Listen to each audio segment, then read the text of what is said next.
In today's video, I'm going to show you how you can remap the Copilot key back to Control key. So this is very easy to do. And firstly, I'm going to tell you that Windows doesn't offer this natively. So there is this method by using Microsoft PowerToys. So we want to go to Microsoft Store. So I'm going to search for Microsoft Store. And we want to find PowerToys. And this is going to be used for remapping the keys. So PowerToys, and it's this one, this Microsoft PowerToys. You want to install this, so I'm gonna click install.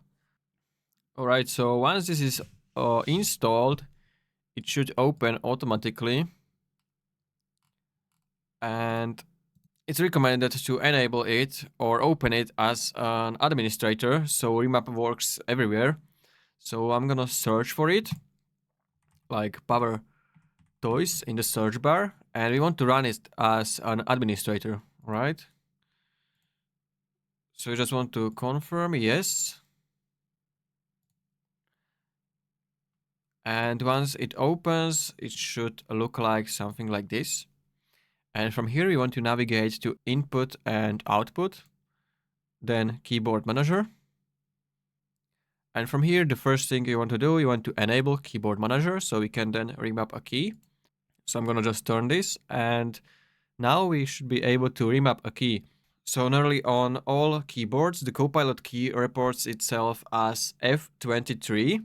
So we need to find F23 keyboard. So I'm gonna click on remap a key, and we need to add key remapping. So the first one which you need to select is the Copilot key.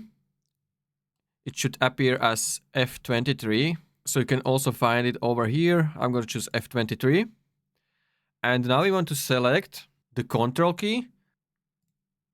So you can choose firstly send key shortcut, and then we want to find Control over here. So you can either choose Control left or Control right. So I'm going to choose the left one. So once you have it selected, you just want to click on OK, then continue anyway. And now if you click on your Copilot key, it should be used as Control key. So left Control. And this is basically how you can remap Copilot key to Control key. If this still doesn't work, you can also try to remap a shortcut. So you want to remap a shortcuts to other shortcuts, keys or text snippets for all specific applications. But I would say this should work if you did it correctly.